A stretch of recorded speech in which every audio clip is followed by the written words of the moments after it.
শাহজাহান যাবতীয় খবরের আপডেট তো থাকছেই, পাশাপাশি অন্যান্য কিছু গুরুত্বপূর্ণ খবরও রয়েছে। একটা এক্সক্লুসিভ ছবি দেখাবো আপনাদের। সেখানে প্রশাসনের নাকের ডগা দিয়ে দাসপুরের নদী থেকে দেদার বালি চুরি হয়ে যাচ্ছে, অর্থাৎ আবারও একবার বালি চুরির ঘটনা। আর আমাদের ক্যামেরা দেখেই দে দৌড় বালি মাফিয়ারা। TV9 বাংলার সেই এক্সক্লুসিভ রিপোর্ট। পশ্চিম মেদিনীপুরের দাসপুরের ওপর দিয়ে কংসাবতী নদী, সেই নদী গর্ভ থেকে 15 কিলোমিটার জুড়ে বেআইনিভাবে কিভাবে বালি তোলা হচ্ছে দেখুন। দেখুন কিভাবে ক্যামেরা দেখে বালি যারা তুলছিলেন তারা দৌড় দিচ্ছেন। অবাধে বালি চুরি চলছে। রাজস্ব অধিকারী, যে ভূমি রাজস্ব আধিকারিক থেকে পুলিশ প্রশাসন হানা দিলেও তারা কাউকে হাতে নাতে দেখতে পায়নি, কিন্তু আমরা যখনই পৌঁছালাম আমাদের ক্যামেরায় কিন্তু দেখতে পাওয়া গেল তাদেরকে, এবং তারা কোনো মতে সেখান থেকে পালালো। দিনের আলোয় অবাধে বালি চুরি হচ্ছে, প্রশাসন কিছুই করছে না।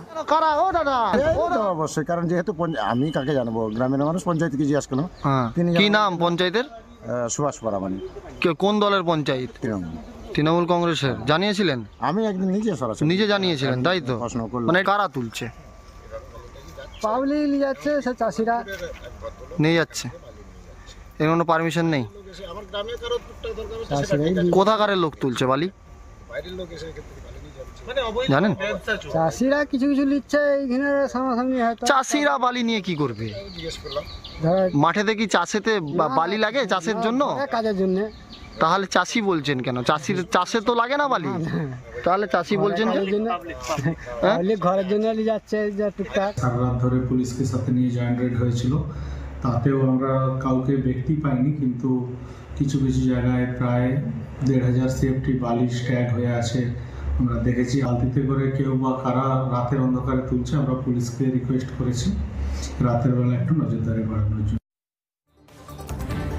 অসীম সরাসরি আমাদের সঙ্গে রয়েছেন। অসীম বেরা। অসীম, আমরা শুনলাম বক্তব্য, ছবিটাও দেখালাম, একেবারে প্রাণপণে দৌড়চ্ছেন, বালি চুরি করছিলেন দিনের আলোয়। ভূমি রাজস্ব আধিকারিকরা পুলিশ প্রশাসন হানা দিলে তারা কাউকে দেখতে পান না কেন? তারা কি জানিয়ে যান যে আমরা আসছি, আগে থেকেই তাদের সরে যেতে পারেন? তাহলে আমাদের ক্যামেরার সামনে এরা ধরা পড়ে যান কি করে? দেখো কয়েল, একেবারেই, কারণ এই ছবি শুধু সামাট নয়, বিভিন্ন জায়গায় কিন্তু এইভাবে বাড়ি চুরি হচ্ছে। স্থানীয় মানুষজন কিন্তু তারা এক কথায় ক্ষিপ্ত।